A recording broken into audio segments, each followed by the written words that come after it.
కప్పను ఊర్లో డప్పులతో కొట్టి తిప్పితే వర్షం పడుతుంది అని నేనైతే ఒక షార్ట్ అయితే పెట్టినాను కదా. ఆ వీడియో చేసిన 1 వీక్ లోపే మాకైతే వర్షం అయితే పడింది. ఆ షార్ట్ ఇంకా ఎవరైనా చూడకపోతే వెళ్ళి చూసేయండి. So hey guys, welcome back to our channel. అందరూ ఎలా ఉన్నారు? I hope all are doing good. ఇంకా నేను కూడా బాగున్నాను. ఇంకా ఇదైతే సండే వ్లాగ్ అనమాట. మాకైతే ఫుల్ వర్షం అయితే పడ్డది. సండే కదా, మా బావ కూడా ఇంటి దగ్గరనే ఉన్నాడు. యాక్చువల్గా నార్మల్గా ఇంటి దగ్గర ఉంటేనే ఏమో ఒకటి చేయి అని తల తినేస్తారు. అలాంటిది వర్షం పడుతుంది, ఇంకా వర్షం అన్నప్పుడు వదులుతారా? సో ఇంకా మోక్ష మా బావ ఇద్దరు కలిసి మా కోసం ఏమైనా చెయ్యి అంటే నేనైతే సమోసా అయితే ప్రిపేర్ చేస్తున్నాను. సో ఆగండి, ముందుగా మన ఛానల్ని ఎవరైనా కొత్తగా చూస్తే ప్లీజ్ సబ్స్క్రైబ్ చేసుకోండి. అలాగే వీడియోకి అయితే ఒక చిన్న లైక్ ఇచ్చి వీడియో మొత్తం స్కిప్ చేయకుండా చూడండి.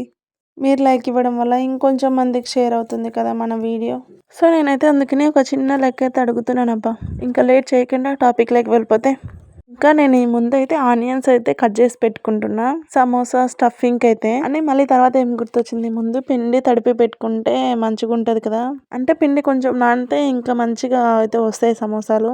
సో అందుకని ఇంకా ఉల్లిపాయలు కట్ చేసేది అయితే పక్కన పెట్టేసి ఇంకా నేను పిండి అయితే తడిపి పెట్టేసుకున్నాను. ఇంకా సేమ్ చపాతీ పిండి ఎలా కలుపుకుంటామో అలానే కలుపుకొని ఒక మినిమం 10 minutes అయినా నానితే మనకి సమోసా అనేది మంచిగా వస్తుంది. సో పిండి అయితే కలిపి పక్కన పెట్టేసుకున్నాను. ఇంకా స్టఫింగ్ లోకి ఏమేమి కట్ చేసుకున్నా అంటే ఆనియన్, మిర్చి, కొత్తిమీర, కరివేపాకు, పసుపు వేయలేదు, కారం, ఉప్పు అండ్ ధనియాల పొడి, ఇంకా చాట్ మసాలా అదే గరం మసాలా నేను ఇంట్లోనే ప్రిపేర్ చేసుకున్నాను, హోమ్ మేడ్ గరం మసాలా. ఇవన్నీ బాగా మిక్స్ చేసి పెట్టుకొని పక్కనైతే పెట్టేసుకున్నా. ఇంకా నేను అవి మిక్స్ చేసేలోపు ఇంకా పిండి అయితే నానిపోయింది.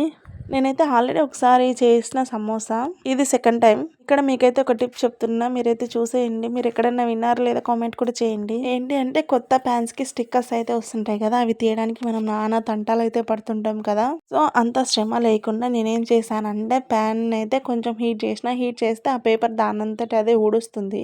మీరు చూసారు కదా, చూసింటే బాగా అర్థమైపోయి ఉంటుంది. మీకు ఈ టిప్ తెలుసా?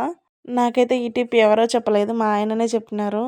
సో ఈ టిప్ మీకు నచ్చిందా? నచ్చితే ఫాలో చేసేయండి. అలాగే ట్రై చేయండి. ట్రై చేసి ఎలా వచ్చిందో కూడా కామెంట్లో అయితే చెప్పండి. ఇంకా నేను ఇది సెకండ్ టైం చేస్తున్నా కదా సమోసా. ఫస్ట్ టైం ఎప్పుడో 1 year బ్యాక్ అయితే చేశాను. ఇప్పుడు చేసినాయి కదా, మళ్ళీ ఇప్పుడు కూడా బాగానే వస్తాయి. నేను కాన్ఫిడెంట్గా ఈసారి అయితే యూట్యూబ్లో చెక్ చేయకుండా మరి ఓన్గా చేస్తున్నా. అయినా నా పిచ్చి కానీ రోజు చేసేవి అయితే మాత్రం మంచిగా వస్తాయి. ఎప్పుడో ఒకసారి చేసిన ఒకసారి చూడకుండా ఎలా చేస్తానబ్బా. అందుకే ఫస్ట్ 2 అయితే దొబ్బినాయి. ఇంకా ఇది మన వల్ల ఏ పనిలా లేదని మళ్ళీ ఒకసారి యూట్యూబ్లో అయితే చెక్ చేశాను. అప్పుడు ఇంకొంచెం ఐడియా అయితే వచ్చింది. ఫస్ట్ మీరైతే చూసింటే మాత్రం షేప్ అయితే మంచిగా రాలేదు, తర్వాత అయితే షేప్ మంచిగా వచ్చినాయి. అది తెలివితేటలు ప్రయోగిస్తే అలా ఉంటది. సో అందుకని నేను మళ్ళీ ఒకసారి యూట్యూబ్ లో అయితే చెక్ చేసి ఇంకా వీడియో అయితే చేస్తున్నాను. చాలా అంటే చాలా పర్ఫెక్ట్ గా అయితే వచ్చినాయి. నిజం చెప్తున్నా, టేస్ట్ కూడా చాలా బాగున్నాయి. ఇంకా ఏంటి అంటే మేము చేసుకొని వేడివే తినేసినాం. ఇంకొంచెం చల్లారింటే ఇంకా టేస్ట్ ఇంకా మంచిగా ఉండేది. వర్షం పడుతుంది, ఇంకా సమోసాలు చేసుకున్నాం, మనం ఆగుతామా? ఇంకా ఆగం కదా అని చెప్పేసి చేసుకొని వెంటనే తినేసినాము. ఫస్ట్ షేప్ అయితే అసలు సమోసా షేప్ లోనే రాలేదు, వేరే షేప్ లో అయితే వచ్చింది. మీరు కావాలంటే ఒకసారి బ్యాక్ వెళ్ళి స్కిప్ చేసి మళ్ళీ చూడొచ్చు. సో ఇంకా తర్వాత అయితే మంచిగా వచ్చినాయి. మీరు అక్కడ నా హ్యాండ్ బ్యాక్ సైడ్ అయితే కనిపిస్తే మా ఆయన అయితే నాకు రోల్స్ అయితే చేసిస్తున్నారు. అంటే నేను ఒకదాన్ని చేస్తా ఉంటే రేపటి వరకు అవుతుంది కాబట్టి వర్షం తగ్గిపోయేలోపు చేసుకొని తింటే మంచిగా ఉంటుందని చెప్పి మా ఆయన అయితే హెల్ప్ చేస్తున్నాను. అట్లని కాదులేండి, ప్రతి పనిలో నాకైతే హెల్ప్ చేస్తారు మా వారు. ఇంకా మధ్యలో మోక్ష కూడా డిస్టర్బ్ చేస్తూనే ఉన్నాడు వాళ్ళ డాడీని. సో సండే ఈవినింగ్ అయితే మా డే అయితే ఇలా గడిచింది.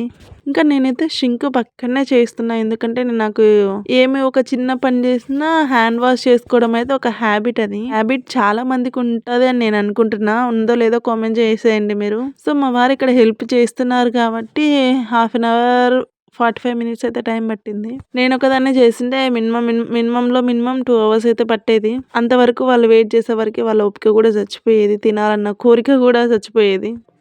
నాకైతే సండే రోజు అయితే అసలు రెస్టే లేదు.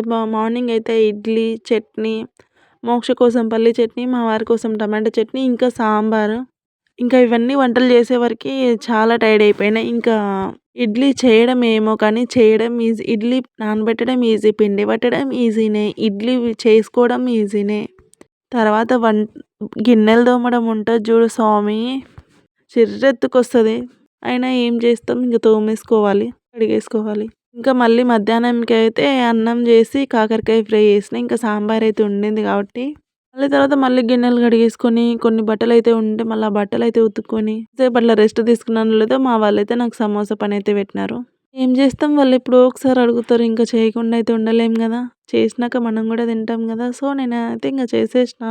ఆ పక్కన గ్రీన్ కలర్ గిన్నెలో ఏముందో చెప్పలేదు కదా! అదైతే మైదాలో కొంచెం వాటర్ అయితే వేసి, సమోసా చేసేటప్పుడు మధ్య మధ్యలో కొంచెం అతుక్కోవడానికైతే అది యూజ్ అవుతుంది. ఖచ్చితంగా అదైతే ప్రిపేర్ చేసి పెట్టుకోవాలి అతుక్కోవడానికి. ఫస్ట్ టైం యూట్యూబ్ చేయాలనుకుంటున్న వాళ్ళకి నేనైతే కొన్ని మంచి టిప్స్ అండ్ నేను చేసిన మిస్టేక్స్ ఎవరు చేయకూడదని ఒక వీడియో అయితే చేసి పెట్టాను. వీడియో ఇంకా ఎవరైనా చూడని వాళ్ళు ఉంటే వెళ్ళి చూసేయండి. చూసిన తర్వాత ఇంకేమైనా డౌట్స్ ఉంటే కామెంట్ చేయండి. నెక్స్ట్ వీడియో అయితే చేసి పెడతాను.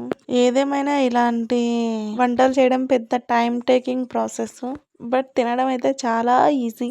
అవునా కదా, మీరేమంటారు? సో గైస్, ఇంకొకటి చెప్పడం మర్చిపోయినా, ఇంకా షీట్స్ అయితే కట్ చేసుకుని ముందే మనం షీట్స్ అయితే రెడీ చేసి పెట్టుకోవాలి. సైడ్కి అయితే కట్స్ వస్తాయి, అంటే కొంచెం వేస్ట్ అనేవి వస్తాయి అన్నమాట. పిండి అవి అయితే ఏం వేస్ట్ కావు.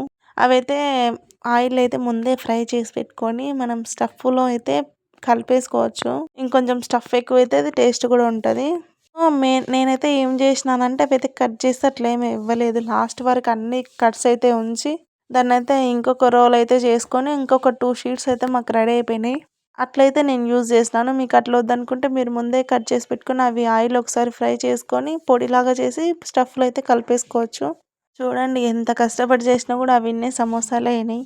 అయితే నా దగ్గర పిండి అయితే కొంచెమే ఉందిలేండి. నేను కలిపిన పిండికి, నేను కలిపిన స్టఫ్కి కరెక్ట్గా సరిపోయింది. స్టఫ్ వేస్ట్ కాలేదు, పిండి వేస్ట్ కాలేదు. ఏవి ఎక్కువ తక్కువలు కాకుండా కరెక్ట్గా అయితే వచ్చినాయి. సో మేమైతే ప్రశాంతంగా తినేసినాం సమోసాలు. రండి మీరు కూడా తిందరు. అలానే వచ్చారండి బాబు, అయిపోయినాయి తినేసినాం కూడా. ఇంకా మనం బయట సమోసా కంటే మిర్చి కూడా ఇస్తారు కదా, సో అవి కూడా ట్రై చేసినాం, మిర్చి కూడా. ఇంకా అవి ఏమంటారు, అంటే చిలిక వేసి కొంచెం ఆయిల్ అయితే వేపుతారు కదా. నేనైతే అట్లయితే ఏం వేపలేదు, డైరెక్ట్గా అయితే వేసేసినాను. అవి కూడా మంచిగా వచ్చినాయి. తర్వాత మా వారైతే దానికైతే ఉప్పు అయితే పట్టిస్తున్నాడు. సమోసా, ఆనియన్ సమోసా మిర్చి కాంబో ఎక్సలెంట్ అంటే ఎక్సలెంట్గా వచ్చింది. మీకు నా వీడియోలో ప్రాసెస్ అర్థమైతే మీరు కూడా ట్రై చేయండి. అర్థం కాకపోతే యూట్యూబ్లో ఒకసారి చెక్ చేసి సింపుల్గా చూసి ట్రై చేయండి. చూడండి, అంతసేపు గ్యాస్ దగ్గరే ఉండేసరికి నా ఫేస్ అయితే ఎట్లయిపోయిందో. సో ఇంతేనండి ఇవాళ వీడియో. ఈ వీడియో మీకు ఎలా అనిపించింది? Bye bye, see in the next.